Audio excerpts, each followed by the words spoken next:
오늘 우리가 함께 볼 부분은 이 16절의 두 가지 부분입니다. 여러분, 먼저 오늘 이 소돔과 고모라가 심판받을 수밖에 없었던 결정적인 이유를 여러분 오늘 성경은 기록하고 있습니다.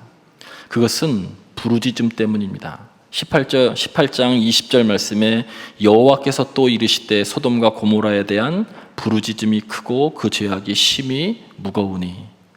여러분, 다음 장인 소돔과 고모라를 멸망시킬 때에 심판하실 때 19장 13절 말씀에도 그들에 대한 부르짖음이 여호와 앞에 크므로 여호와께서 이곳을 멸하시려고 우리를 보내셨나니 우리가 멸하리라. 이 두 문장에서, 두 성경 말씀에서 강조하고 있는 것은 부르짖음입니다. 소돔과 고모라의 극심한 죄악으로 인해서 누군가 울부짖고 있다는 거예요. 부르짖음, 울부짖음, 이 구약 성경에서는 같은 의미로 사용되고 있습니다. 그 부르짖음, 울부짖음, 여러분, 이것을 하나님께서 들으셨다는 거예요. 그런데 성경에 오늘 18장과 19장에 도대체 그 소돔과 고모라의 죄악의 구체적인 내용은 기록하고 있지 않습니다. 그냥 죄악이 무겁다라고 이야기하고 있죠. 창세기 13장 13절에도 소돔 사람은 여호와 앞에 악하며 큰 죄인이다 라고 말씀하고 있어요. 그런데 소돔과 고모라의 죄악이 너무나도 악하기 때문에 예레미야 선지자와 에스겔 선지자는 그 자신이 살던 시대의 예전의 소돔과 고모라 사람들을 그 시대 사람들과 함께 비교해서 설명하고 있습니다. 예레미야서 23장 14절 말씀입니다. 내가 예루살렘 선지자들 가운데 가증한 일을 보았나니. 예레미야 선지자가 예루살렘 선지자들 중에서 가증한 일을 보았는데 그들이 하는 행위가 소돔과 고모라 주민들과 같다는 거예요. 그들은 간음을 행하며 거짓을 말하며 악을 행하는 자의 손을 강하게 하여 사람으로 그 악에서 돌이킴이 없게 하였은즉 그들은 다 내 앞에서 소돔과 다름이 없고 그 주민은 고모라와 다름이 없느니라. 에스겔서 16장 49절에서 50절 말씀에도 동일합니다. 내 아우 소돔의 죄악이 이러하니 그와 그의 딸들에게 교만함과 음식물이 풍족함과 태평함이 있으며 또 그가 가난하고 궁핍한 자를 도와주지 아니하며 거만하여 가증한 일을 내 앞에서 행하였으므라. 그러므로 내가 보고 곧 그들을 없이 하였느니라. 여러분이 예레미야서와 에스겔서의 말씀에 보면 소돔과 죄악은 첫 번째는 개인의 도덕적인 타락입니다. 특별히 성적인 타락이죠. 극심한 성적인 타락. 그래서 여러분, 여기에는 여러분도 아시는 것처럼 여러분, 동성애, 남색이 가득했던 것이 분명합니다. 성경도 그것을 말하고 있죠. 두 번째는 사회적인 부패입니다. 여러분, 특별히 충격적인 것은 예레미야서 23장 14절 말씀에 보면 그들은, 소돔 사람들은 간음을 행하고 거짓을 말하며 악을 행하는 자의 손을 더 강하게 하여, 악을 행하는 자의 손을 더 강하게 하여. 여러분, 선을 행하는 사람을 격려하고 칭찬하고 용기를 주는 것, 그것이 강하게 하는 것인데 여기는 악을 행하는 자의 손을 더욱 강하게 하여 그것 때문에 사람들이 악에서 돌이킴이 없게 하였다는 거예요. 그 시대의 사회 분위기, 사회 시스템이 악을 행하는 사람을 제한하거나 제약할 수 있는 그런 방법이 없었다는 거예요. 그래서 너나 없이 악을 행하고 거기에서 돌이킴이 없었다는 거죠. 사회가 완전히 부패한 것이죠. 인권 유린도 자행되고. 그러나 무엇보다도 예레미야서와 에스겔서가 함께 공동으로 이야기하고 있는 것은 그것 때문에 생긴 울부짖음, 고통스러운 탄식 소리, 사람들의 그 아픔을 돌아보는 사람들이 없었다는 거예요. 아주 냉담하고 고통당하는 사람들에 대해서 무관심했다는 것이죠. 여러분, 우리들이 흔히 소돔과 고모라를 이야기할 때마다 동성애만을 이야기합니다. 물론 그것도 멸망받아 마땅한 그러한 큰 무거운 죄악입니다. 소돔이, 여러분, 소돔이가 남색 동성애라고 하는 그런 뜻이죠. 소돔에서 나온 말입니다. 극심한 성적인 타락은 동성애, 하나님의 창조 질서를 여러분 어긋나는 그러한 일을, 역행하는 일을 행하고 있는 것이죠. 그러나 그것만이 아니라 전반적인 전체의 이 소돔과 고모라의 상황 가운데에서 누군가가 부르짖고 있다는 거예요. 기도하고 있다는 거예요. 누군가가 고통스러워서 울부짖고 있다는 거예요. 여러분, 히브리어의 부르짖음, 울부짖음은 체아카 이렇게 발음합니다. 체아카는 큰 불의 때문에 고통당하는 사람들의 탄식 소리를 체아카라고 얘기합니다. 불의 때문에, 큰 불의 때문에 고통당하는 사람들의 탄식 소리가 체아카이에요. 그런데 오늘 성경에서 말씀하고 있는 의와 공도라고 이야기할 때 공도는 체다카입니다. 체다카 비슷하죠, 발음이. 탄식하는, 불의로 인해 당하는 탄식 소리가 체아카예요. 그런데 공의는 체다카예요. 성서 기자는, 성서의 저자는 틀림없이 이 언어적 유의를 통해서 무언가를 강조하고 있죠. 체다카라고 하는 이 공의는 사람과 하나님 사이의 올바른 관계를 이야기합니다. 하나님과 올바른 관계, 이것이 깨짐으로 생긴 파열음이 체아카, 울부짖음이에요. 많은 사람들은 이 땅의 울부짖음, 고통, 이런 것들의 원인을 어떤 사회적인 시스템 속에서 경제학적으로, 정치적으로, 문화적으로 여러 가지로 설명하고 있지만 성경은 명확한 것처럼 그 근본적인 이유를 하나님과의 관계의 파괴 때문에 생긴 파열음이 인간의 울부짖음이라고 분명하게 말씀하고 있어요. 소돔과 고모라의 울부짖음의 원인은 하나님의 의와 공도가 그 땅에 실현되지 않기 때문에, 부재하기 때문에 나타난 것입니다. 바로 하나님과의 관계의 파괴 때문에 생겼다고 성경은 말씀하고 있죠. 여러분, 그러나 이것보다 성경이 더 강조하고 있는 것은 그 부르짖음을 하나님께서 들으셨다는 겁니다. 이것을 들으셨다는 것을 훨씬 더 강조하고 있어요. 이 땅에서 고통당하고 있는 당신의 자녀, 당신의 백성들의 울부짖음, 기도 소리를 하나님은 외면하지 않으시고 듣고 계시다는 거예요. 하나님은 들으시는 하나님이십니다. 하나님은 여러분의 고통, 여러분의 기도, 여러분의 울부짖음을 듣고 계시다는 거예요. 출애굽기 2장 23절부터 24절까지 말씀 우리 한 목소리로 합독하겠습니다. 합독합니다. 시작.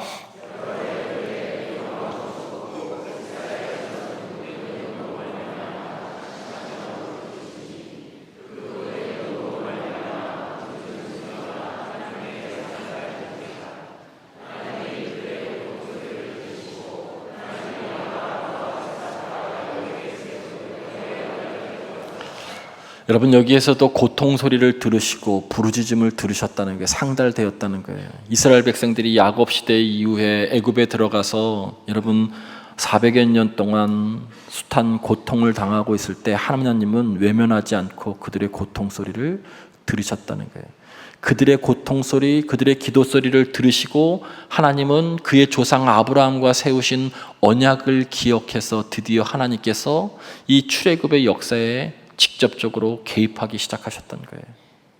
우리의 기도를 들으시는 아버지 하나님. 시편 65편 2절 말씀에도 기도를 들으시는 주여 모든 육체가 주께 나옵니다 라고 말씀하고 있어요. 우리의 기도를 들으시는 아버지 하나님, 그것 때문에 모든 육체가 어느 누구나 다 주 앞에 나가서 기도할 수 있다는 것이죠. 신약 성경에서도 항상 기뻐하라, 쉬지 말고 기도하라, 범사에 감사하라, 이는 그리스도 예수 안에서 너희를 향한 하나님의 뜻이니라고 말씀할 때, 여러분, 우리가 어떻게 늘 쉬지 않고 기도할 수 있겠어요? 쉬지 않고 어떻게 기도할 수 있겠어요? 잠자는데, 일하는데. 사실은 이 뜻은, 정확한 뜻은 하나님은 늘 듣고 계시다는 뜻이에요. 하나님은 늘 듣고 계시다는 게, 들을 준비가 되셨고 늘 듣고 계시는, 항상 기도할 때 쉬지 않고 그거 다 듣고 계신다라고 하나님을 말씀하고 있는 것이죠. 오늘 성경은 우리들에게 듣고 계신 그 아버지 하나님 앞에 우리가 얼마나 기도하고 있는가라고 하는 것을 우리들에게 묻고 있는 거예요. 오늘 본문에서 강조하는 여러 가지가 있지만 가장 중요한 강조점 하나가 오늘 무엇이냐면, 하나님께서는 우리의 고통, 아픔, 신음소리를 듣고 계신다는 거예요. 기도를 듣고 계신다는 것이죠. 기도하고 계신가요? 그것이 바로 오늘 우리들에게 질문하고 있는 첫 번째입니다. 하나님은 아브라함을 택하신 이유를 17절과 18절에 말씀합니다. 내가 하려는 것을 아브라함에게 숨기겠느냐. 아주 친밀함을 이야기하죠. 아브라함, 너는 강대한 나라가 되고 천하 만민은 너로 말미암아서 복을 받게 될 것이라고 말씀해요. 아주 친밀하게 당신의 계획을 설명하고 있죠. 친구처럼. 여러분, 그런데 요한복음 15장 14절 15절에도 그렇게 말씀해요. 똑같이 말씀합니다. 요한복음 15장 14절 말씀에 예수님께서 그의 제자들에게 나의 말대로 따르는 사람들, 행하는 사람들은 나의 친구라 이렇게 말씀해요. 그리고 내가 그 친구들에게 아버지가 나를 보내신 그 뜻을 그에게 알게 하리라 라고 말씀하고 있어요. 하나님의 뜻을 알리는 그런 친구, 아주 친밀하게 하나님은 아브라함에게 당신의 뜻을 전하고 있죠. 그 뜻이 뭐냐면 하나는 소돔과 고모라의 심판이고 하나는 이 소돔과 고모라와 대조가 되는 하나님 나라가 어떤 나라고 너와 너의 자손을 통해서 그 나라를 세울 것이다라고 하는 것을 말씀하고 있어요. 19절 말씀입니다. 내가 그로 그 자식과 권속에게 명한다라고 하는 것은 가르친다는 뜻입니다. 너와 너의 그 자손과 권속에게 가르쳐서 여호와의 도를 지켜 의와 공도를 택하게 하려고 너를 택했다는 거예요. 너에게 자손을 준다는 거예요. 너의 자손이 할 일은 바로 이것이라는 거예요. 그때 비로소 너로 말미암아서 천하가 복을 받게 될 것이다. 내가 이 일을 반드시 이룰 것이다 라는 거예요. 하나님의 나라를 이루겠다는 거예요. 아브라함의 후예들인 교회 공동체와 그리스도인들을 통해서 그렇게 하시겠다는 거예요. 축복의 선언이죠. 그런데 이 축복의 선언 안에는 책임이 반드시 따르는데 여호와의 도를 지켜 의와 공도를 그 땅에서 반드시 행할 때에만 그로 말미암아 천하 만민이 복을 받는 거예요. 그리스도인이 교회가 해야 될 가장 중요한 택하심, 세우심의 목적은 하나님의 나라를 이루려는데 하나님의 나라의 통치의 내용, 원리는 의와 공도를 행하는 것입니다. 여러분, 소돔과 고모라는 여호와의 도, 의와 공도가 무색한 땅입니다. 그러나 하나님의 나라는 의와 공도가 실현되는 그런 나라예요. 두 나라는 철저하게 대조가 되고 있죠. 성경을 잘 읽어보면 소돔과 고모라는 정말 충격적입니다. 동성애도 가득하지만 의와 공도가 무색한, 하나님의 의와 공도가 무색해진 땅이고 특별히 이웃의 고통에 대해서 대단히 무감각한 그런 곳입니다. 이웃에게 거짓을 행하고 악을 행하여도 어떤 것 하나 제약을 받지 않는다라. 그래서 돌이킴이 없는 땅이 바로 소돔과 고모라입니다. 궁핍하고 가난한 사람들을 돌보지 않는 곳이죠. 여러분, 이 소돔과 고모라는 아브라함 시대에만 있었던 것이 아니라 지금 이 지구상에 우리가 살고 있는 이 현실에도 여전히 존재하고 있는 것이에요. 그래서 여전히 이 말씀은 우리들에게 유효한 것이죠. 여러분, 하나님께서 의와 공도를 실현하는 그 나라를 저와 여러분을 통해서 이루시길 원하는데, 의라고 하는 것은 미슈파트라고 하는 히브리어로 사회적인 것을 이야기할 때 주로 미슈파트라고 하는 것입니다. 체다카라고 하는 것은 하나님과 한 개인의 1대1의 관계를 의미할 때 사용합니다. 미슈파트, 고아와 과부와 나그네와 같은 약자를 돌보는 것, 미슈파트입니다. 억울한 판결을 내리지 않는 것, 구약 성경에서 미슈파트입니다. 이웃의 고통에 외면하지 않는 것, 미슈파트입니다. 이것은 하나님의 백성들이 이 땅을 살아가면서 행해야 될 품격이고 책임입니다. 이것이 가능하게 하는 내적인 근거가 체다카입니다. 하나님과 올바른 관계를 맺는 것이죠. 하나님과, 그 공의의 하나님과 친밀한 관계를 맺고 그 성품을 닮아갈 때 여러분, 그것을 체다카라고 이야기하죠. 그것으로 통해서 사회적으로 확장되는 것이 미슈파트입니다. 이 두 가지는 함께 가는 것이죠. 그래서 아모스 선지자는 아모스서 5장 24절에 오직 정의를 물같이 공의를 마르지 않는 강같이 하게 할지어다라고 이야기할 때 이때 나오는 것이 미슈파트와 체다카입니다. 그것을 통해서 하나님의 나라가 이루어지죠. 의와 공도가 부재한 땅, 소돔과 고모라. 그래서 사람들이 울부짖음이 있는 그것 하나님이 들으시고 결국 그 소돔과 고모라를 심판하시려고 작정하십니다.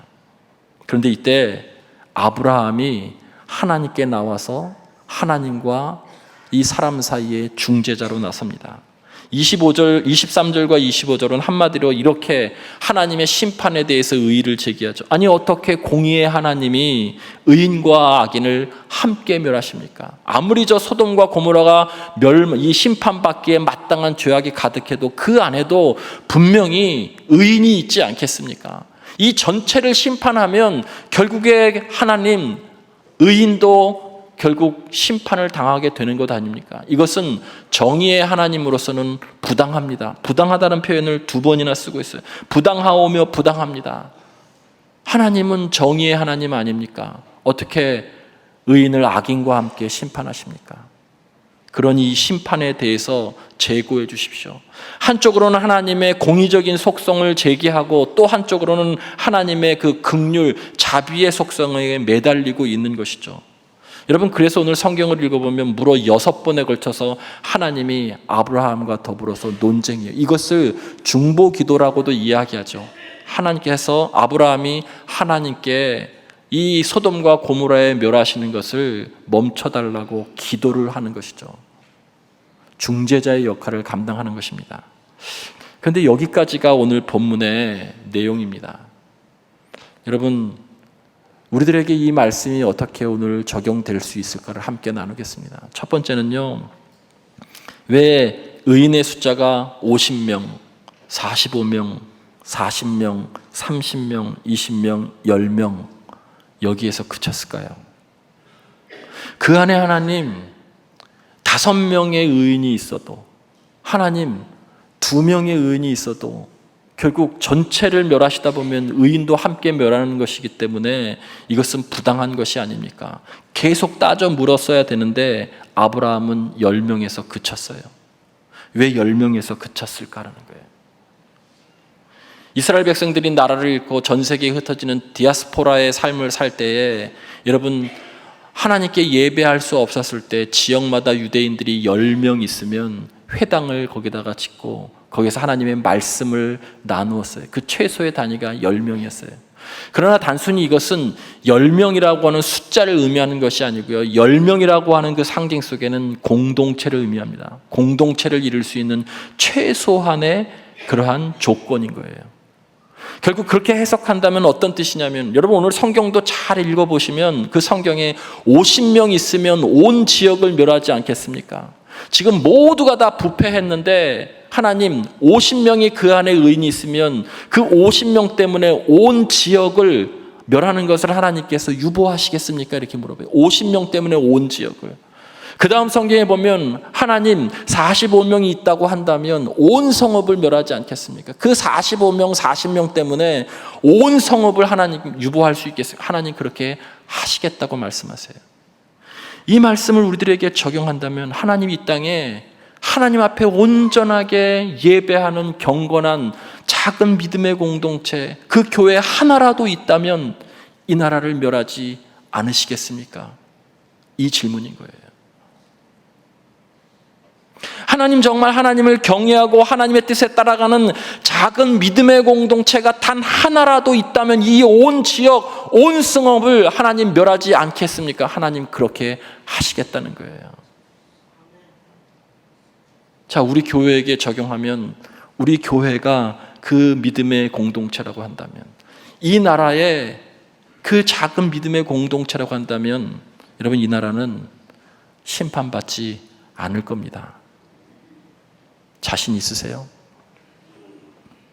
오늘 성경에 분명히 그렇게 말씀하고 있어요. 여러분 성경을 다시 한번 확인해 보시길 바랍니다. 18장 26절에 여호와께서 이르시되 내가 만일 소돔 성읍 가운데서 의인 50명을 찾으면 그들을 위하여 온 지역을 용서하리라. 그 50명이 있으면 온 지역을 용서하겠다고 그랬어요.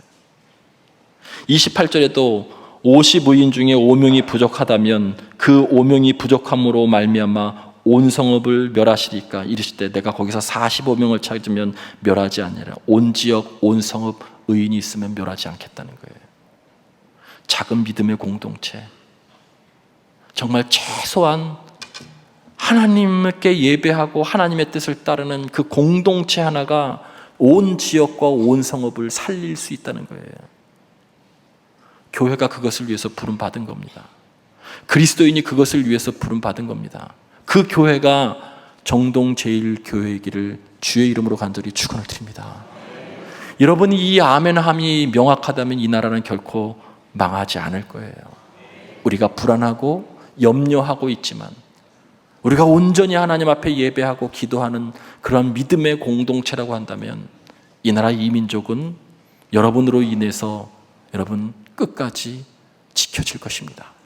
성경이 그것을 약속하고 있어요. 두 번째, 오늘 우리들에게 주고 있는 하나님께서 아브라함을 통해서 강한 나라를 이루시겠다고, 이것은 소돔과 고모라라고 하는 그 나라와 대조되는 하나님의 나라를 의미하고 있어요. 이것은 그냥 되는 것이 아니라 성경에서 말씀하고 있는 것처럼 너희 자녀들에게 계속해서 여호와의 그 도를 가르치라는 거예요. 명하여라고 하는 걸 가르치라는 게, 그리고 지켜 행하고 의와 공도가 그 땅에 실현되게 하라. 그러면 그 사람들 때문에, 그 믿음의 공동체 때문에, 아브라함의 후예 때문에 온 천하 만민이 복을 받게 될 것이라는 것이죠. 여러분, 그것의 실제가 18장에 두 가지를 나타나고 있는데, 하나는 환대이고 하나는 기도입니다. 고대 근동 사회에 있어서 나그네는 기존 질서를 혼란케 하고 흔드는 사람이기 때문에 대단히 위험한 경계의 대상으로 여겨졌습니다. 그런데 오늘 우리가 함께 읽지 않았지만 창세기 18장 1절에 가장 뜨거운 시간, 그 날치 때에 나그네 셋을 아브라함이 발견합니다. 그런데 그 위험한 존재인 경계의 대상인 나그네 셋을 달려가서, 성경은 그렇게 기록하고 있어요. 달려가서 그들을 영접하고 극진히 대접했다는 거예요. 우리가 잘 아시는 것처럼 천사를 부지 중에 대접했다라고 이야기하죠. 이게 무엇이냐면 환대입니다. 뜨거운 태양볕 아래 아무도 반겨주지 않는 그 사람을 달려가서 반기고 영접하고 대접했다는 거예요. 여러분, 구약 성경에 하나님은 이스라엘 백성들을 향해서 끊임없이 이야기하죠. 너도 예전에 나그네였다라고. 너도 예전에 떠돌아다니는 나그네였다. 그러니 넌 나그네 됐던 때를 잊지 말고 고아와 과부와 나그네를 잘 대접하라는 거예요. 그것이 여러분 하나님의 나라를 이루는 의와 공도의 실제라는 것이죠. 마지막 하나가 있다면 의와 공도가 행해지는 가장 중요한 것은 기도입니다. 오늘 말씀은 우리들에게 기도의 힘이 얼마나 큰가를 말씀하면서도 또 한 가지는 이 기도가 반드시 바로 아브라함의 후예들이 가져야 될 가장 중요한 책임인 것을 말씀하고 있어요. 아브라함의 중보 기도라고 이렇게 이야기하죠. 소돔과 고모라 성이 멸망받을 그때에 하나님께서 아브라함을 기억하사라고 할 때 그 기억은 아브라함의 지금 이 끊임없이 하나님과 의논했었던 그 기도를 기억했다라고 하는 그런 뜻입니다. 언약을 기억한 뜻도 있지만 기도를 기억했다는 거예요. 여러분, 기도가, 아브라함은 단순히 소돔과 고모라에 있는 자기 조카를 위한 기도만이 아니라 소돔성 전체를 위해서 기도하고 있다는 거예요. 이것이 여러분 하나님 나라 백성이 가져야 될 가장 중요한 책임이 기도하는 것. 신음소리를 내는 사람들의 손을 잡아주고 그들을 위해서 기도하고 그들을 위로하는 것. 여러분, 그것이 의와 공도를 행하는 거예요. 하나님의 창세기 18장을 통해서 우리들에게 의와 공도가 실현되는 그 모습은 사람을 따뜻하게 맞아주는 환대와 그들을 정말로 보듬어줄 수 있는 진실어린 기도 한마디, 이것이면 충분하다는 거예요. 우리의 삶의 자리에서, 우리의 직장에서 여러분 이 의와 공도를 실현하는 그리스도인들 되어지기를 주의 이름으로 간절히 축원을 드립니다. 그것을 위해서 여러분을 택하고 부르셨고 교회를 세우셨습니다. 하나님 나라를 세우기 위해서 이 부르심에 응답할 수 있는 우리 모두가 되어지기를 주님의 이름으로 간절히 축원을 드립니다.